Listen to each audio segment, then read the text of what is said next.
prepare for the new season. Na unsa Kotoko so the omo Cape Coast. Saturday Kotoko unso omo team ni mienu ebo friendly match. Na me pese obwa me ne ya de ketu abi. Can't di kan ma me Kotoko first team na omo boy no de Benjamin Twumedem no. Kotoko first team na omo de boy no. Na no Saturday no. Benjamin Twum, Joseph Amwa, Francis Akwa, Zakaria Fuseni, Sifa Hubert Jewu Tenedu, Philip Amwa, Inusa Adams, Saka Dauda, Anna Donzo. Kwa squad no de chance here. Na mam the second team. Aziz Dari, Henry Ansu, Samba Onel, Patrick Esiedu, Shaibu Abubakar, Seth Kwejo, Hilary Adabu, Emmanuel Nchi, Albert Tamwa, Johnson Owusu, and Kwame Poku. Kwaku. One Kotoko, 2 teams now with the boy. No? Yeah. In team men, Andrews in team men, Mbeshim. Elvis Cheba for Mbeshim. Peter Aqua Mbeshim. Se me share 2 sets now, Kwaku. The academy say 1 squad depth e Kotoko. Okay. Where 2 teams no the boy in carefully. Almost a difference in Mbebre. Say Kotoko second set obo Hilary Adabo Emmanuel Nchi set Kojo Mfimfin. First set no Hubert Jewu Tenedumo e Mfimfin. Difference ni huge sa. So se me check Kotoko first set na me check second set. Na me check players ni bi mpokro mo injure. The first in the champ for ni the champ ni say Kotoko was squad depth. Enti se ne Kotoko si akan.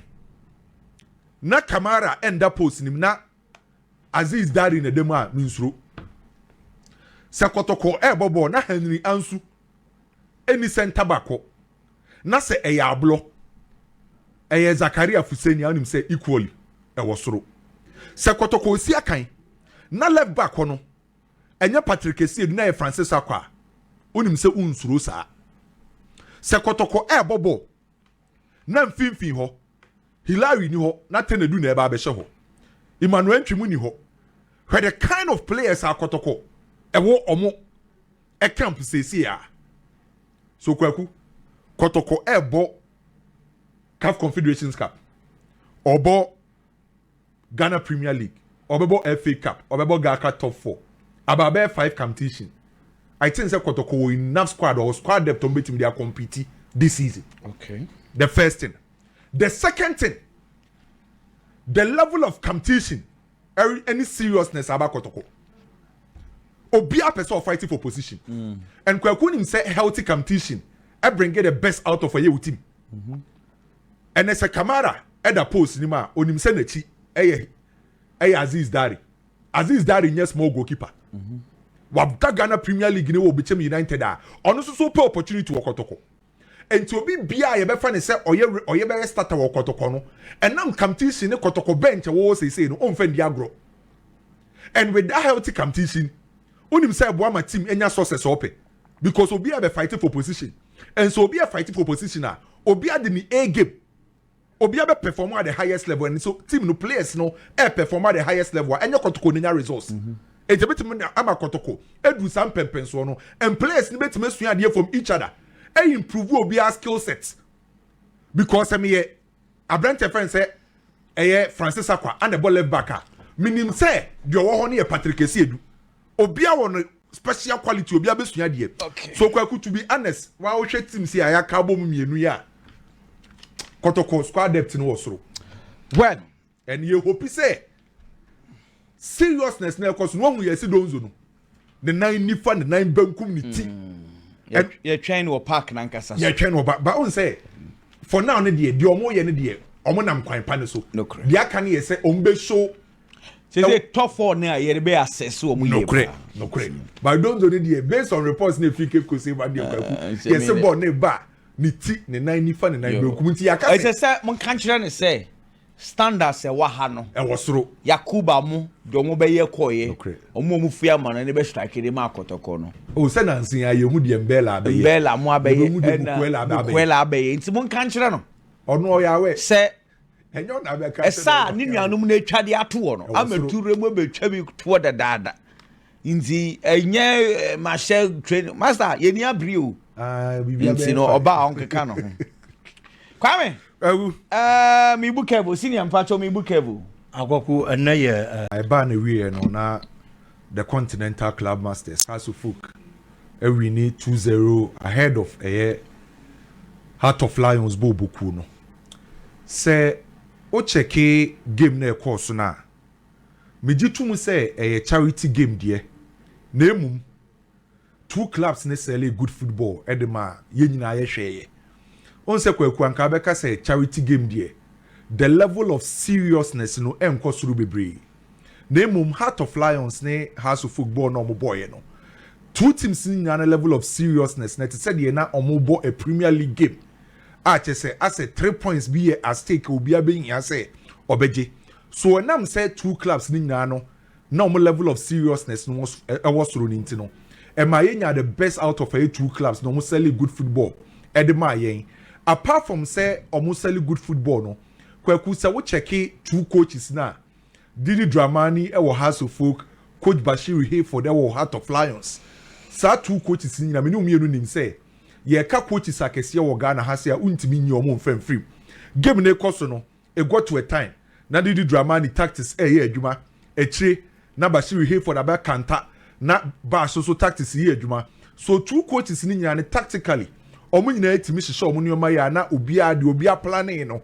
na ekoyi endie mi hu kakra enu a game ni kwaku etwa mfonyi bi de a kyerɛ me say season na ye ba be wrem e wo Ghana ha say no coaches ni be play key role okay de enu a bash any did year no e ma me hu ni say this season coaches ni be play key role and share list we yo baby any go stars the coach from 4 months over Heart of Lions said the coach Bashir here for the ba Kumasi Asante Kotoko e de Breakdown-Zito na eba House of Folk e de Didi Dramani na eba Nations FC Eddie Kasim Mingo ana eba Mediama di Ibrahim Tanko ana eba Ediana Stars di Arestika ana eba Bechem so de Stephen Desmond so na eba enti sa what check teams a Ghana hasia just to mention few no Shobia coaches enti afi league na eba be rem no coaches ni be play key role our Ghana Premier League me when they say yen ye follow Ghana Premier League ne Ghana football no kwaku this season coaches no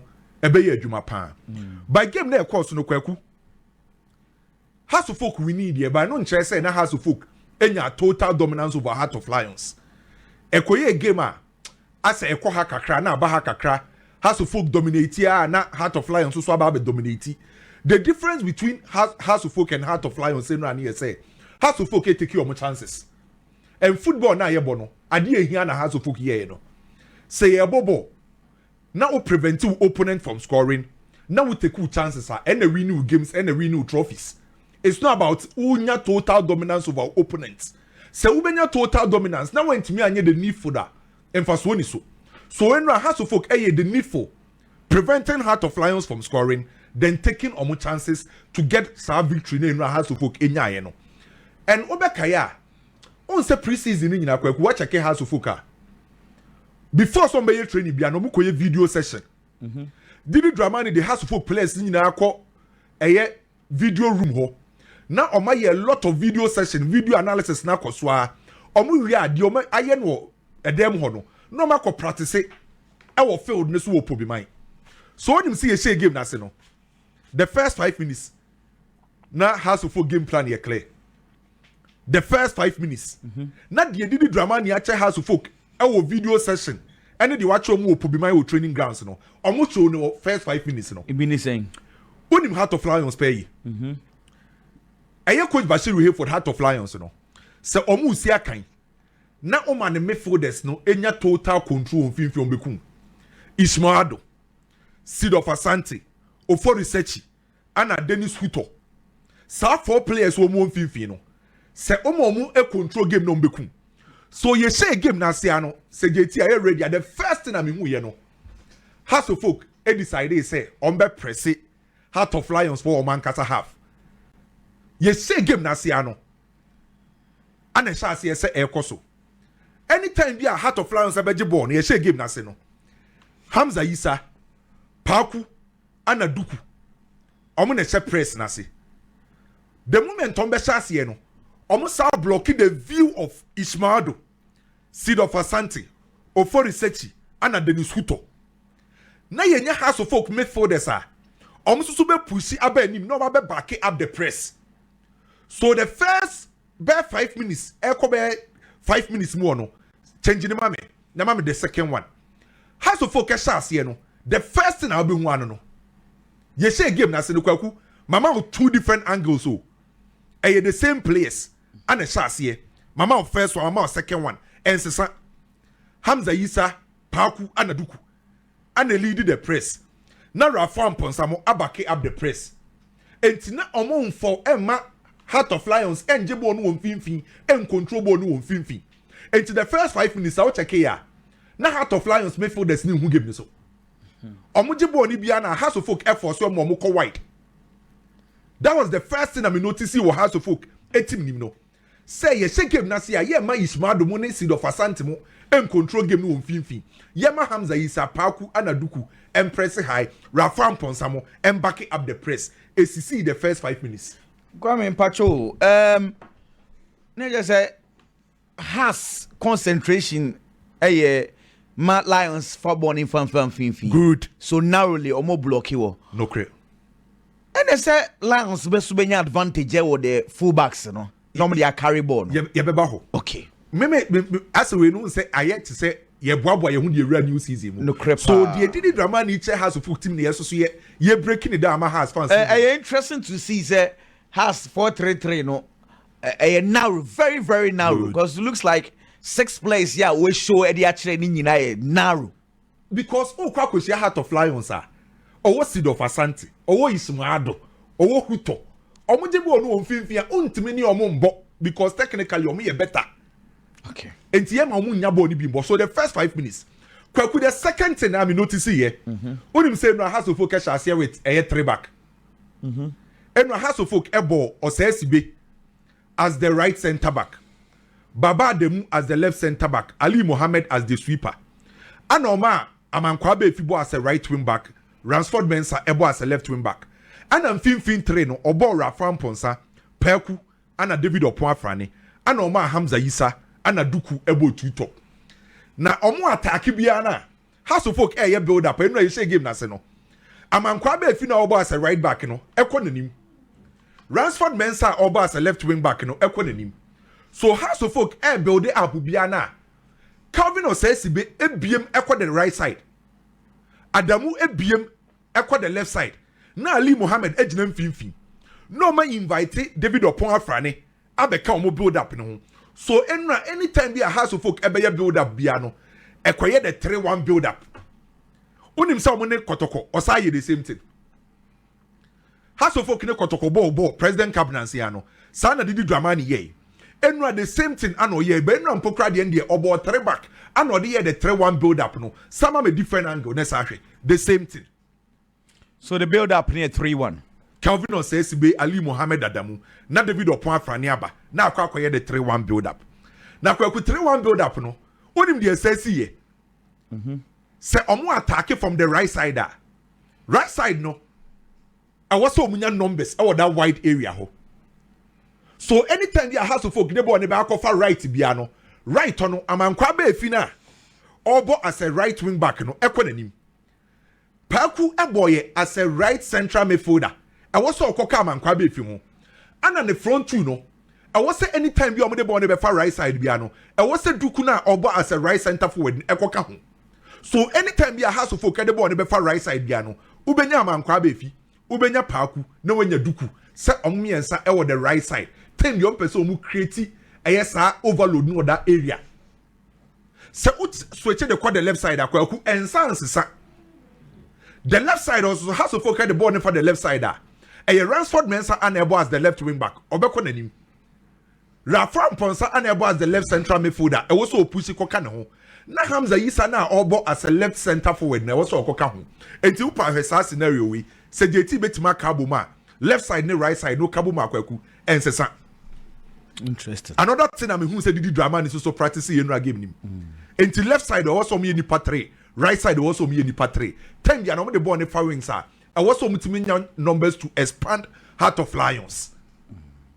And this is another thing I'm saying notice here. We no game nim. And it's what check the first 5 minutes kwaku. First 5 minutes. Now we say House of Folk pass the ball better. Omo press it very well. Omo winning ball no omo swing omo passes together. The first 5 minutes kwaku nyoma koye de my house. After the now we say supporters no omo hear the day because omo we say omo go to a certain pattern. By a train no Heart of Lions want to be taking control. And when baby my Heart of Lions be taking control no. It was at the timer House of Folk decided say unbelievable spaces in between the lines. And before me initial analysis on House of Folk how na omo first 5-6 minutes no. Me catch say Ismado. Sytle Asante. Dennis Hutomo omo hunu game ni so. Betre no sa players ni be hunu game ni so because after the Rafa Mponsa David Opafran ni mo e giant finfini di ama Heart of Lions. Enti kwaku sa wo twa after the finfi no Heart of Lions for na enyo spaces we the 7th minute. So after the first 5 minutes no e chena for the Heart of Lions say take control e will give him. And take control ni na say after the Omashasi ema Ismado space Omama Sytle Asante space Offer Research space Dennis Futo space. And it's a watch a Heart of Lions say go to a time na Ismado ne Sytle Asante to me bo 1-2 na yi House of Folk for the film. O check that big opportunity a Sytle Asante say no ekoka one Benjamin Asari na otimi say no enti eche na Heart of Lions for so e ba game ni very well and no more House of Folk no and player ba kwa na o has pa no House of Folk a former player Kwadwo Obin Jr. That battle between Kwadwo Obin Jr. and Calvin Osesi be na enye easy na o has for ne pa or call left no about right or call left no about right so we check here now I think say two coaches no kwaku nyoma ekoye titru Billy Dramani wa befa House of Folk team ne foforo no unhu say ye share game na se no nyoma all three players no clearly unhu wa field ne so ye be press ye attack here left side there was a formal triangle right side ye nya numbers 10 bia na was ye use a 3-1 build up ye switch play very well and to be honest with you many G goals ne so House of Folk share no. So what the first goal? What's the first goal now? A free kick. Yeah. Free kick in the buy no Paku na na actually. And Kwaku she idea way very well. Paku able free kick no. How are Muhammad Ali running in between Heart of Lions two defenders no was excellent. So what baby a Paku ball on the 2 year. Say I do my practice training grounds. Yeah. Because mostly anka say player able free kick be position where ya. Obaya na adwen say obe send e de akọ deep am obi apemache. Boy na adwen say the better players no ma form to human war no echi. Na Ali aberane. So at the time Apaku was free kick no Ali Mohammed and running in between two players no. And Kowani Mami say Ali Mohammed running here no. Checking the position of Duku. After they do poor position who very well him say Ali the ball man and once what tap in. And two months a free kick no boy na e ade o ma rehearse. And look at the second goal. Omo je ball ni free Sytle Asante ho. Quick transition. And there was a Paku at the ball e twa na ten de koma e Hamza Yisa. And Hamza Yisa composure, calmness, a proper striker's goal. So Kwaku to be honest with you, and the course wa Accra Sports Stadium no. I think say Heart of Lions do say omen we need here but omo kire say omo ye team at this season be hardwen House of Folk so e kire say gradually omo try some better show nyoma and when new players no I was very impressed with them. Bako Ali Mohammed I was the center back area on say no na three back on the ball fin as the sweeper or cover and defend the snake very very well and the confidence with the ball how was the ball best edge forward on loose ball with the passes. And Baba Adamu so wasn't that bad. No, onye bad. Don't say onye defender or putting who be. And gradually, Obetima warming itself into House of Folk setup no. And Paku, to be honest with you, I was very impressed. The ball distributions. Who said 2 goals in Abako assist? And the free kick Usunema Ali Mohammed, the Koye assist, no. Edema Duku. Then again, you talk of Duku. Those say, Obeka say, we're not a 5-star performance, but we first game for Accra House of Folk. Now, when your first go, I think, say, Kwaku House of Folk new players. Right, coming. Or Moya Dia. Ye hope say ya no mbebo no may improve their House of Folk. Ebetima perform very well. By I think, say, you know, House of Folk in the Heart of Lions, SLA good football, and Edema Eshe, ever more charity cup. Okay, Biggie. Kwaku. There were a few observations, and I think Heart of Folk did well. But Juma Kaka, would team no, so Oshe Heart of Folk goalkeeping department in Akwaku. 100% okay. There are no problems with the Heart of Folk goalkeeping department. And again, Frederick Asai actually in a command and in the performance. I will have to Folk goal post anymore. The right side of a defense, wing back position, no. Amankwabe performance, not any bad. Offensively, he was very good, but whenever there was pressure, defensively, no problem, Kaka. And so, and clearly, who blame me Amankwabe because Amankwabe no, he's an offensive midfielder or an attacker. Until yet, there are some lapses, no, and so that's our position, no. Until on days, pressure Beba had to focus on no problem. About that kind of a position, and so the Ama had to focus Boboko, no. The defensive midfield role. Heart of Folk still need somebody who be combative. That was our position, no. Obi obey hard tackler. And no born na George Parku bono. Adia mimi hu ye say. Na on here that kind of support and as a comfort. E won echi. Raphael Amponsanom. Bonom babe boy, you know. It was good, but they are not hard tacklers. And then one thing about Raphael Amponsan is say, Kwaku say Heart of Folk in the transition or you slow when it comes to the build up.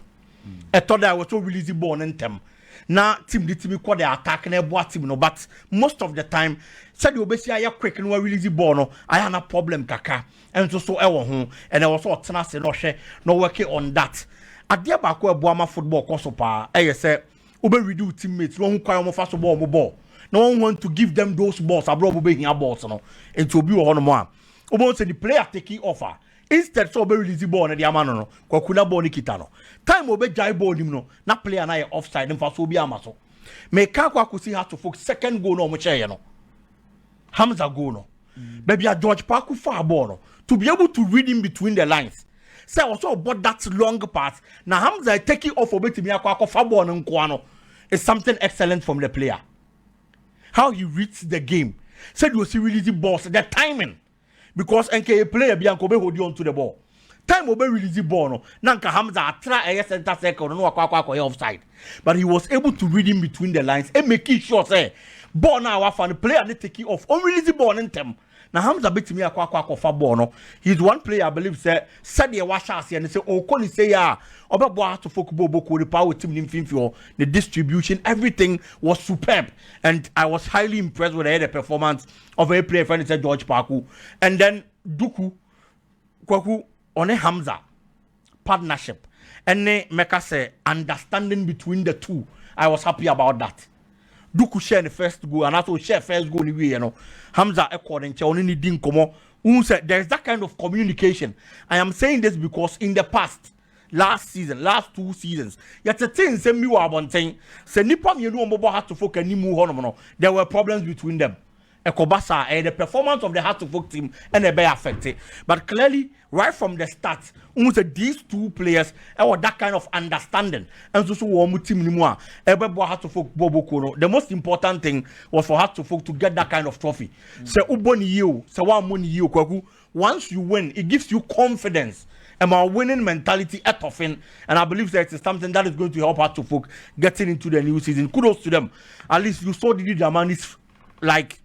So ochire bibi e wo house bobo ko nim and me boko chira baso yankwe na sense me wa mre shada nyesa Kojo Ben Junior Kwame if he ends the career na wentimia mwankosra Kojo know that you've wasted the talent o has nya se de bia na meka and clearly ultimu say of football no team say na one then was so chain but the final decision. Oh, Kojo. Because Kwame, is it because he cannot develop and I see the coaches cannot develop? Because I see a rare talent and time pure yes system anymore.